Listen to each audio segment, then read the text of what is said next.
ગુજરાતમાં છેલ્લા 3-4 દિવસથી ભારેથી અતિ ભારે વરસાદી માહોલ જામ્યો છે.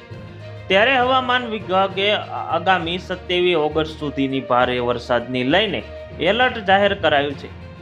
જેમાં આવતીકાલે 22 ઓગસ્ટ 19 જિલ્લામાં ભારે અતિ ભારે વરસાદને લઈને ઓરેન્જ અને યલો એલર્ટ જાહેર કરાયું છે.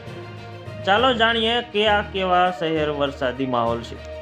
હવામાન વિભાગે મુજબ આવતીકાલે શુક્રવારે 22 ઓગસ્ટ કચ્છ, સાબરકાંઠા, અરવલ્લી, મહીસાગર જિલ્લામાં ઓરેન્જ એલર્ટ અને બનાસકાંઠા, પાટણ, મહેસાણા, ગાંધીનગર, મોરબી, સુરેન્દ્રનગર, ખેડા, પંચમહાલ, દાહોદ, ભરૂચ, સુરત, તાપી, નવસારી, ખેડા, વલસાડ જિલ્લાના ભારે વરસાદ લઈને યલો એલર્ટ જાહેર કરાયું છે.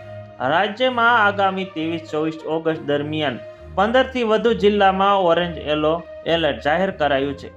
જેમાં કચ્છ, પાટણ, બનાસકાંઠા, સાબરકાંઠા, મહેસાણા, ગાંધીનગર, અરવલ્લી, મહીસાગર, ખેડા, અમદાવાદ, બોટાદ, ભાવનગર, અમરેલી, ગીર સોમનાથ, ભરૂચ, સુરત, તાપી, ડાંગ, નવસારી, વલસાડ જિલ્લામાં ભારેથી અતિ ભારે વરસાદ આગાહી છે. આગામી 25-26 ઓગસ્ટ દરમિયાન સુરેન્દ્રનગર, અમદાવાદ, ખેડા, ગાંધીનગર, મહેસાણા, સાબરકાંઠા, અરવલ્લી, મહીસાગર, દાહોદ, છોટાઉદેપુર, પંચમહાલ, વડોદરા, આણંદ, નર્મદા, અમરેલી, ભાવનગર, ગીર સોમનાથ, વલસાડ, નવસારી, ડાંગ, તાપી, સુરત, ભરૂચ જિલ્લામાં ગાજવીજ સાથે ભારે વરસાદનું એલર્ટ છે.